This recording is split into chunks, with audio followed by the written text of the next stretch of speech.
So, most mornings I make some variation of sausage and eggs. My son will usually eat sausage and then something for a carb on the side, so either fruit or if I make whole grain pancakes. And then I usually do a couple of eggs and dates or a pancake if I have those made. And then for my husband, I have been making an egg bake. He goes to work, well, it changes, but on the days that he goes early, then he has that to take with him and just works out nice and easy that way. So I get everything going. I cook the eggs last so that the cast iron is nice and hot and then nothing sticks to it, which I really appreciate because I hate it when everything sticks. But you really do have to get it nice and hot, plenty of butter on there to keep it non-stick, and then it works out great. And then if I feel like I have good energy in the morning, sometimes I'll empty the dishwasher like while things are cooking. Otherwise, I'll do it after we eat and then we do it together. So that's kind of our typical morning routine. Get the kitchen back in order. It always just feels like then I can really start my day, and I can't do any of that other work until I have plenty of nourishment and energy to do it.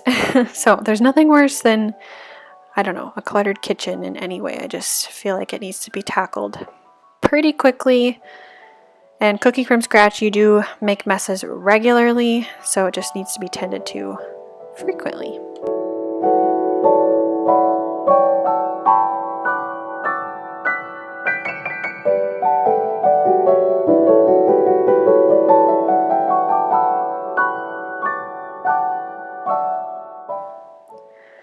And then once everything is cleaned up and everyone's been fed, we will take our other dog outside.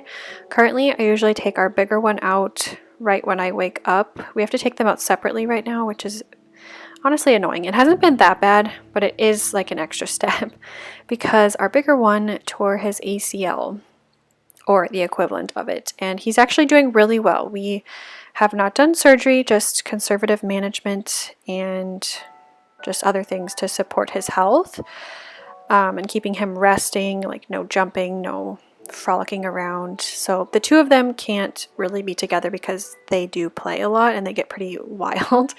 So I have to take the bigger one out first, and then after the kitchen's taken care of, then we take the little one out. And she's our little crazy one. We call her my husband and I call her a spicy firecracker. My son calls her a spicy nuttercracker, which I think is adorable. So she's spicy. She's so cute. I always say she's lucky she's so cute because she can be a little pickle at times. But I will show you a little clip of her in just a minute after I finish the breakfast routine.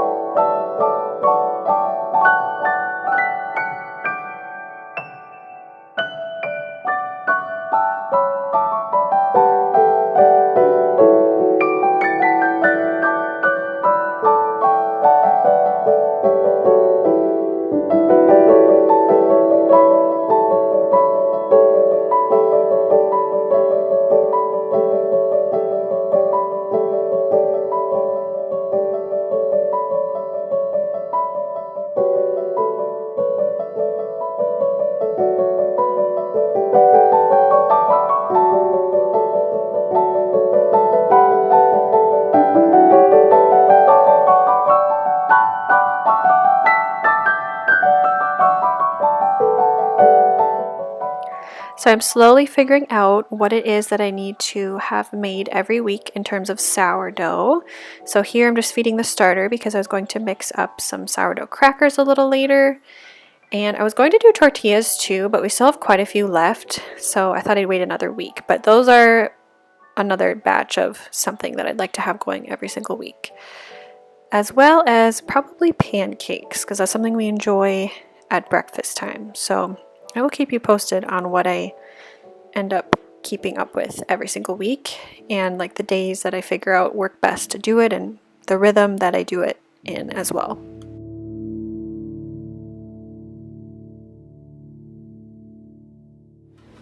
We just got back in from outside and I sat on the lounge chair for like about 45 minutes. I have to discipline myself to do that because especially when I feel good, I will just keep doing things. Like there's just so much that I want to do, and like beyond the things that I need to do, there's so much that I want to do. So my heart wants to keep going, but then my body's like, you need to rest, and sometimes I will just ignore that. But that's when things don't go well. So I do have to discipline myself to rest, but I'm going to start cooking dinner. I'm going to make cheeseburger soup. I shared this in a recent video. So I'm going to chop up an onion, carrots. I don't have any celery. I'll let those saute in some butter, a little bit of salt and pepper, and then add the beef, and then have bone broth going as well. So that's what we're going to do. So one thing that amazes me and has amazed me since I started staying home is just how much work it is, honestly, to stay home. Like, it's nice because you can really relax, you know, whenever you want to. You can take a break whenever you want to. There are so many luxuries to it. But I also recognize that cooking from scratch, once or twice a day and doing leftovers for a meal, cleaning up the mess, childcare, laundry, keeping up with just the mess of the house, like toys and stuff, all of that, those are all things that need to be done so that people can live and keep going. And then beyond that, there's things that I want to do, which I always have a million ideas of what I want to do pertaining to homemaking, and things that I want to learn, and books that I want to read, and skills that I want to get better at. And I can very easily get overwhelmed. I just feel like there is so much to do within the home. And then the other part too is like socializing. Like, you still have to get out of the house. And interestingly enough, I'm super, super introverted. So I could probably go without that a lot and just to get together with people like pretty infrequently, maybe once a week, and then like family and stuff. But I do try to get out a little more than that, but I try to keep it in check too, because that can get to be too much and then you're not tending to the home. And everybody's different for what they need for that, depending on if you're an introvert or an extrovert. But there's just so much. There's so much that needs to be done, and it has to be done, because if you don't tend to the kitchen consistently, then it gets out of hand, and then it's literally 10 times the work, and then you can't cook, and then you're overwhelmed, and then that's when you're ordering out because you don't have anything ready, and then that affects the budget, and it just kind of snowballs. So I do have to discipline myself, like I said, to rest, because I will do everything that needs to be done because I know that it needs to be done, but then I'll want to keep going on my creative pursuits, and those have to be kept in check as well. So it's hard. It's definitely hard to find that balance, and nobody's really telling you, there's no set hours like when you go to a job and you clock in of when you are expected to be doing work. You kind of have to figure that out for yourself, and then you have to stay disciplined within that. And I find that really challenging. That takes actually like a lot of self-control, and also just self-awareness of your tendencies and what you tend to neglect or what you tend to procrastinate on. And it's challenging. But I seriously could never be bored, because there's just so much to do in the home. And really, I think it's not necessarily boredom. I don't know, maybe it is for some people, but when I am feeling like, oh, I don't want to do XYZ, or I don't know, just feeling kind of like uninspired, it's usually because I just don't want to do the thing that needs to be done. But if I do the thing that needs to be done, then I can do something creative after that gets me more inspired. So there's definitely a bit of a mindset game to it all.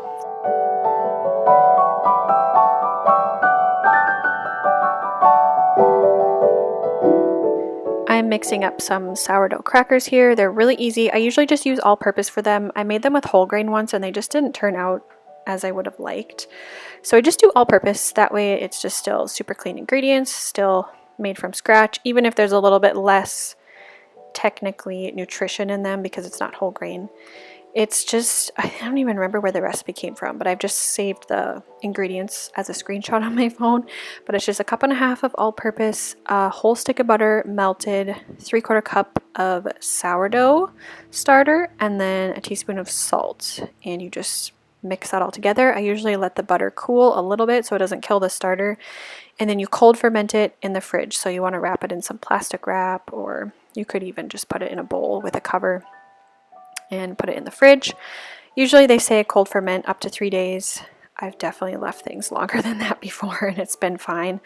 But 1 to 3 days, so a minimum of 24 hours, especially because it's in the fridge, it's going to be fermenting slower. And then you just pretty much roll them out, bake them up. I'll probably show you in my next video me actually making them, because I will let them ferment as I'm finishing up this video. But they're seriously so easy. They're the easiest thing in the world. And there's something that I feel like most children love. And I enjoy eating them too, like with some summer sausage and a little bit of cheese. And they don't have any of the added things that they add into the ones at the store. So they're the easiest thing that I'm like, oh, I can easily make that every single week. That is no problem. Doesn't really take any thought. And just something simple to keep going in our home.